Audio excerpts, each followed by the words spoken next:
能楽もやっぱり歌なんですよね。米津玄師さんとか割とこれ何言ってんのかわかんないなっていうような歌詞も。外来語を混ぜて使ってたのって昔からやってたんですね。中国語混じり関西弁みたいな感じですね。皆さん、こんにちは。ゆうあみです。能楽チャンネルのご視聴ありがとうございます。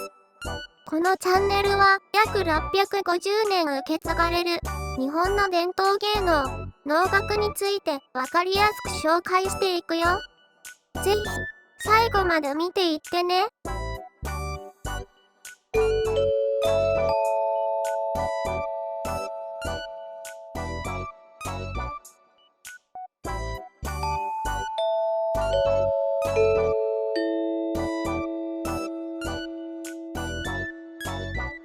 やっぱり意外に能楽もやっぱり戯曲というか演劇なんですけど、今の歌謡曲と同じように分かりやすく言えば歌詞であったり、作曲であったりして作られてるわけですよね。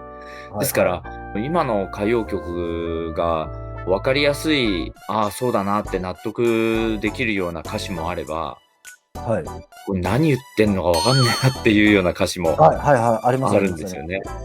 最近の人の例えっていうのはパッとわからないですけど、例えば昔だったら RC サクセションとかサザンオールスターズとかの歌詞をですね、文法的に米津玄師さんとか割と抽象的な表現ですね。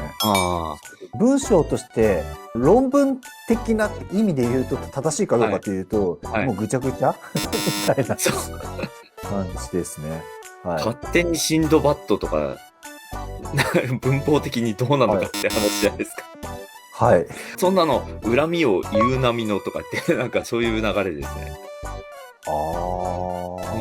やっぱり歌なんですよね。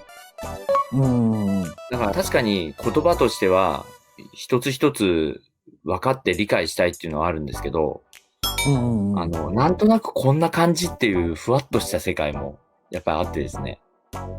だからそういうのも空白という意味で言うと、なんて言うんでしょう。複数の意味が含まれてるとも言えますし、言葉の語感っていうんですかね。語呂というか、そう言葉のリズムを楽しむっていうようなものに関しては、和歌の枕言葉みたいに、なんか特別意味をみんな分かってないんだけど、なんかこう言っちゃうよねみたいなのもあるわけですよね。で、今なんか突然横文字になるのが多いですよねっていうのが出てたんですけど。あなたとのメモリー。そうそうそうそう。そうね、こういうのがですね、ちょうど能楽の歌の中っていうのは、この横文字っていうのが漢字なんですよね。だから中国語になっちゃうんですよ。そっか、当時の横文字に当たるものが中国語なんですよ。海外の言葉で言うと、そうそうそうそう。だからなんかイケてる人は中国語っぽい言葉を使うわけですよ。じゃあ当時から外来語を使ってたって言うとあれですけど、外来語を混ぜて使ってたのって昔からやってたんですね。それはもうね、日本人には最近じゃなくて、もう昔からです。そうなんですね。特にこういう能楽の世界の台本っていうのは、なんていうの、もうだから中国語混じり関西弁みたいな感じですね。中国語混じり関西弁。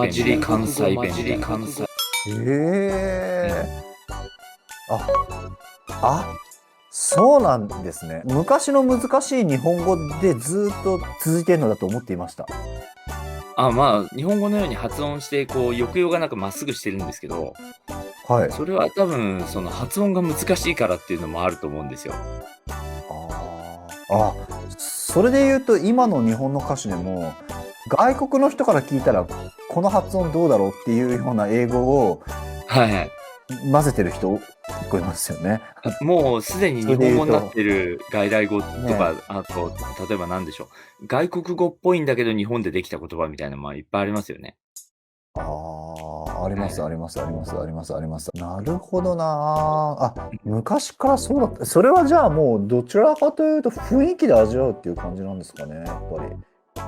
そう、だから当時はやっぱり見てる人が中国語が話せたり、今私たちが英語はだから流暢に話せるとかじゃなくて、何かしらのこの英語だって認識ができたりしますよね。できます、できます。はい。はいはい。ここはパラダイスだとかね、例えば。そうそうそうそう。それと同じような感じで、当時は中国語がこう広まっていたわけで。ボーイ時代の氷室さんの歌い方が英語と思ってたら日本語回が多かったですと。発音的にね、なんかサザンもそうだし、そうですね。井上陽水さんなんかもそんな時あったかな。なんか謎の何語かよくわからんみたいな感じ。そうですそうです。だからそういうのもなんか一部こう入ってるんですよね。あとお経の言葉とか。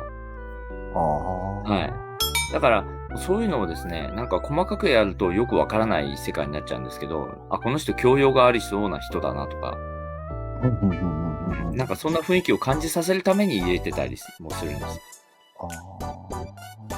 でも感覚は分かりました。